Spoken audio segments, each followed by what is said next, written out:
اور آج بھی جو جبر ہے یہ ختم ہوگا انشاءاللہ. ہم پاکستان میں ہیں, ہم یہی رہیں گے, لیکن جبر کرنے والے یہاں پہ نہیں رہیں گے. یہ بھاگ جائیں گے, پھر دبئی اور یورپ کی سڑکوں پہ گھوم رہے. کیونکہ چودھری اعتزاز صاحب یہاں بیٹھے ہیں تو میں آپ کو بتانا چاہتا ہوں کہ ایک دن چودھری اعتزاز صاحب جو ہیں وہ مجھے ہاسپٹل میں دیکھنے آئے, آغا خان ہاسپٹل کراچی میں. تو میرا خیال ہے وہ 5واں 6واں دن تھا, لیکن اس وقت بھی خون بہت نکل رہا تھا میرے زخموں میں سے. تو چودھری صاحب نے مجھے دیکھا تو چودھری صاحب جو ہیں وہ فرط جذبات کی وجہ سے اور میرے سے محبت کا ایک رشتہ ہے ان کا, یہ رونا شروع ہو گئے. اب یہ میرے سرانے بیٹھ کے روئے جا رہے ہیں اور میں اتنے دن سے رویا نہیں تھا. تو میں بھی چودھری صاحب کو دیکھ کے میں نے بھی رونا شروع کر دیا.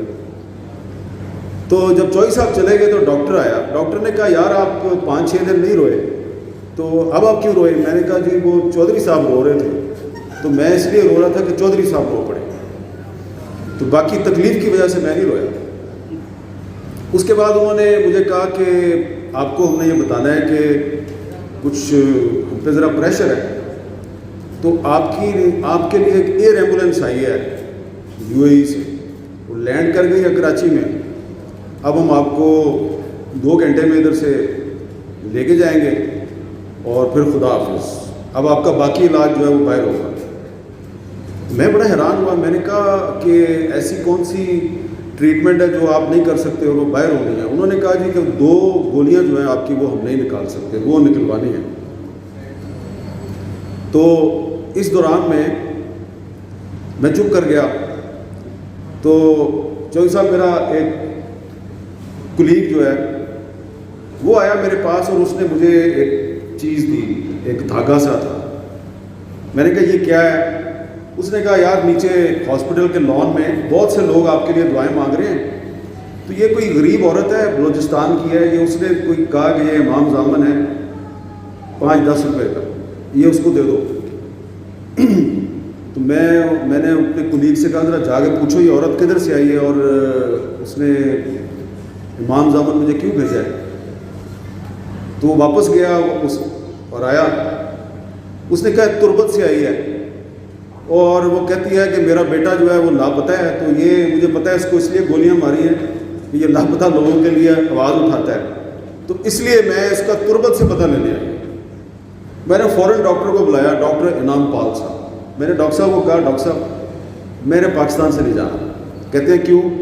میں نے کہا لوگ میرے لیے دعائیں مانگ رہے ہیں تو میں یہ اپنے لیے دعائیں مانگنے والوں کو چھوڑ کے چلا جاؤں, میں نے پاکستان سے نہیں جانا. تو میری نظر میں جب سے 2 صوبائی حکومتیں توڑی گئی اور 90 دن کے اندر الیکشن نہیں ہوا, تو یہ ایک بہت بڑی وائلیشن ہے کہ 90 دن کے اندر الیکشن نہیں ہوا اور یہ آئین کی بہت بڑی خلاف ورزی ہے. اس لیے میں سمجھتا ہوں کہ یہ آئین ایک طرح سے ہے بھی ہے اور نہیں بھی ہے. پاکستان میں جمہوریت ہے بھی ہے اور نہیں بھی ہے. تو یہ آئین جو ہے یہ معطل ہے, لیکن مجھے یقین ہے کہ یہ آئین جو ہے یہ اپنی طاقت کو منوائے گا, کیونکہ یہ واحد آئین ہے جو عوامی طاقت سے بنایا گیا. تو یہ اپنی ہیٹرک مکمل کر چکا ہے, 3 دفعہ بحال ہوا ہے اور اب 4تھی دفعہ پھر معطل ہے. یہ دوبارہ بحال ہوگا اور جب تک یہ آئین بحال نہیں ہوتا تو ہماری جدوجہد جاری رہے گی. لیکن اس کی بحالی کے لیے صرف میں نے اور آپ نے آواز نہیں اٹھانی. یہ آئین جو ہے یہ بار بار معطل کیوں ہوتا ہے؟ کیونکہ پارلیمنٹ کمزور ہے, کیونکہ جوڈیشری جو ہے وہ اس کا ایک پولیٹیکل ایجنڈا ہے. میرے دوست مظہر برلاس نے سفیدے کے درخت کا ذکر کیا. آپ جانتے ہیں نا سفیدہ کا درخت جو ہوتا ہے, سفیدے کا درخت جو ہے یہ کیوں پاکستان میں انٹروڈیوس کیا گیا ہے؟ یہ دراصل نظریہ ضرورت ہے. سفیدے کا درخت اس لیے لگایا جاتا ہے کہ یہ جلدی لمبا ہو جاتا ہے, یہ جلدی آسمان کی بلندیوں کو چھوتا ہے. لیکن پرندے اس درخت پہ گھونسلہ کیوں نہیں بناتے؟ اس لیے کہ سانپ بڑی آسانی سے اس درخت پہ چڑھ سکتا ہے اور گھونسلے میں جو انڈے ہوتے ہیں پرندوں کے ان کو کھا سکتا ہے. تو کیکر کا درخت جو ہے جو کہ ہمارا دیسی درخت ہے اس میں کانٹے ہوتے ہیں. سانپ کیکر کے درخت پہ بڑی مشکل سے چڑھتا ہے, تو اس لیے پرندہ جو ہے وہ کیکر کے درخت پہ اپنا پرندہ بناتا ہے. تو یہ پاکستان میں نظریہ ضرورت کی وجہ سے جمہوریت کی فصل جو ہے اس کے ارد گرد بہت سے سفیدے کے درخت لگائے گئے، اور سانپ آپ کو پتہ ہے کون ہے، وہ بار بار جو ہے وہ چڑھتا ہے اوپر درخت پہ آسانی سے اور انڈے کھا جاتا ہے جمہوریت کے۔ تو اس لیے میں اتفاق کرتا ہوں مظہر برلاس سے کہ جو سفیدے کا درخت ہے یعنی کہ نظریہ ضرورت ہے، اس کو جڑ سے اکھاڑ کے پھینک دینے کی ضرورت ہے۔ اور ککر کا درخت بے شک اس میں کانٹے ہیں، لیکن وہ کانٹوں والا درخت ہے تو اپنا نا، اور وہ سانپ کا راستہ تو روک سکتا ہے۔ تو اس لیے ہمیں جو نظریہ ضرورت ہے اس سے جان چھڑانی ہے۔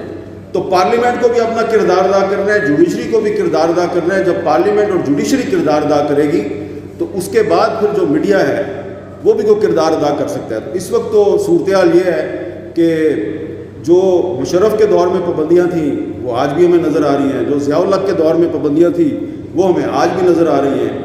تو جب مشرف کے دور میں پابندیاں تھیں تو اس زمانے میں لائرز موومنٹ بھی چل رہی تھی، چودھری اعتزاز صاحب اس کو لیڈ کر رہے تھے، اور ہم بھی ایک موومنٹ چلا رہے تھے، ہم سب پر بھی پابندیاں تھیں۔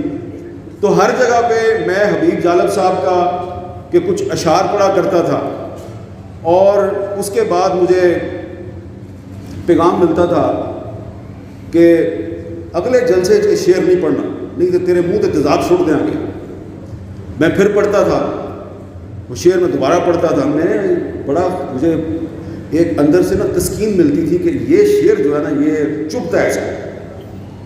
تو میں وہ بار بار شعر پڑھتا تھا، اور وہ شعر جو ہے اس میں ایک حبیب جالب صاحب کی پیشین گوئی ہے جو مشرف کے دور میں بھی پوری ہوئی، اور پھر اس کے بعد جب جنرل باجوہ نے پابندیاں لگائی، ان پابندیوں کے دور میں بھی ایک اسلام آباد میں لائرز کنونشن ہوا تو لطیف آفریدی صاحب سپریم کورٹ بار کے صدر تھے، تو انہوں نے مجھے اسی طرح بلا لیا تقریر کے لیے۔ میں نے وہاں پہ بھی وہ شعر پڑھا اور جالب صاحب کی پیشین گوئی پوری ہو گئی۔ تو اب میں وہ شعر دوبارہ آپ کے سامنے پیش کر رہا ہوں، کیونکہ وہ شعر نہیں ہے، وہ حبیب جالب کی پیشین گوئی ہے۔ اس پیشین گوئی میں صرف ظالموں اور جابروں کا انجام آپ کو نظر نہیں آئے گا، اس پیشین گوئی میں آپ کو پاکستان کا روشن مستقبل بھی نظر آتا ہے۔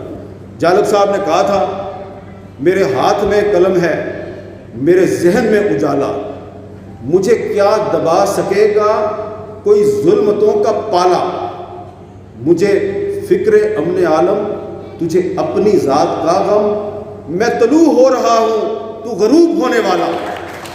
تو یہ جس جبر کی بات کی ہے نا ڈاکٹر ناصر صاحب آپ نے، یہ جبر ہمارے لیے نیا نہیں ہے۔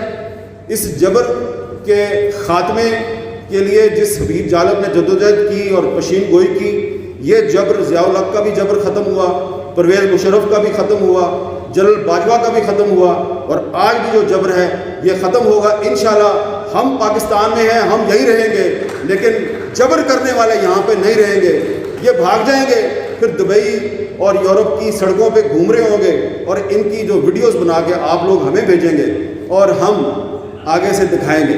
ہم نے ادھر ہی رہنا ہے، انہوں نے بھاگ جانا ہے۔ بہت بہت شکریہ۔